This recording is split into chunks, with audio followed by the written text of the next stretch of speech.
The season finale of Those About to Die begins with Kwame and Vigo preparing for the showdown at the games, assuming that they'll be fighting together as a team. Meanwhile, Tenax is shocked to find the Skrull lying beside Berenice's corpse. At the same time, the soldier who is to help Tenax assassinate Titus receives the news about the witness arriving in Rome with proof of Domitian's treason, and so he changes course and sets out to kill Tenax to hide his involvement in the assassination attempt. Carla arrives at the games while Kwame and Vigo are shocked to learn they'll be fighting each other. They refuse to comply.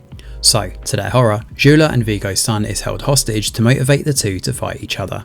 Now, Jula was promptly taken away from Carla the moment Berenice and Antonio released her. Anyway, Kwame and Vigo have no choice but to fight, and after a prolonged armed struggle, Kwame is clearly victorious. But instead of killing Vigo, he motivates the crowd to grant him freedom. And what are the odds? The crowd complies. Due to Titus and Domitian's tussle, and Titus considering the match as a symbolism for the fights of death between him and Domitian, he refuses to grant freedom to Vigo. Kwame then reluctantly kills Vigo. Since Kwame becomes the champion, Titus presents him with the wooden sword, which is a mark of freedom, and grants him permission to use this as he sees fit. Kwame decides to pass on the freedom he's gained to Jula instead. She's now no longer a slave. Domitian, though, being the absolute jerk he is, orders to kill Vigo's son after Titus leaves. Later, Jula meets with Elia, who had decided to leave the city after Fonsoa's death, but rushed to the arena when he came across the news that Jula was being held hostage there. Jula informs him that they're going to be parents and that is a couple happily ever after. Now, while Tenax fights the soldier who is trying to kill him, the white lion fakes dying in its cage. Clever girl. It kills the handler when he opens the cage to check on him and advances into the arena, killing a few onlookers in the crowd.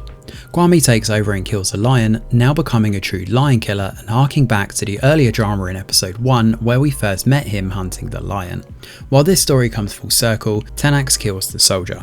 Tenax then promises to pay the soldier's team more money as an incentive to kill Titus. While Titus and his guards wait for the witness to arrive, they're ambushed.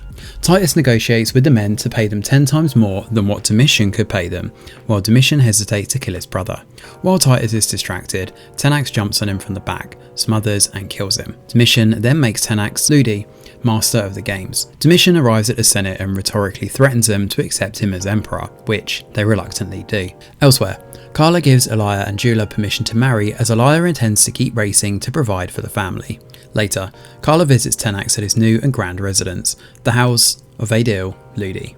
Tenax deliberates if he should kill her, but Carla is successful in convincing him that she'd betray him for her children, but nobody else. And, like a lover boy, he lets Carla leave. The season then ends with Domitian sitting on the throne and placing the crown on his head, and that is where episode 10 comes to an end.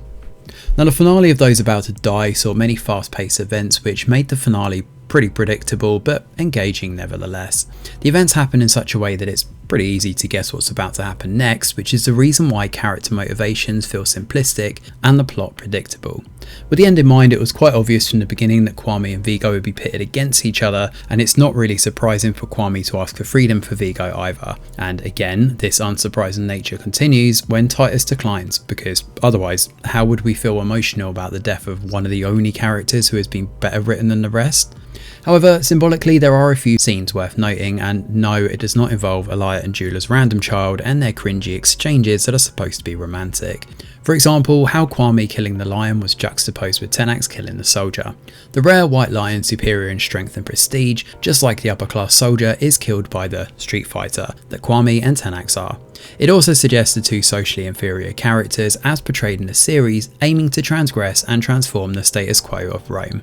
So production wise, the episode is quite average, but it does have engaging moments owing to the heightened pace and spiking tensions. Unfortunately, the series as a whole struggles under the lofty weight of expectation, and between some of the wonky CGI, some narrative woes and an inflated budget, honestly, how is this $140 million? Those About to Die's predictable ending is perhaps the safest way to close this one out, and as a personal note, I very much doubt that this is going to get a season 2, but let us know what you think in the comments below. Thanks for watching. Smash a like or subscribe to the channel, your support is very much appreciated. I'm Greg Wheeler, and from all of us over here at The Review Geek, we'll see you on the next video.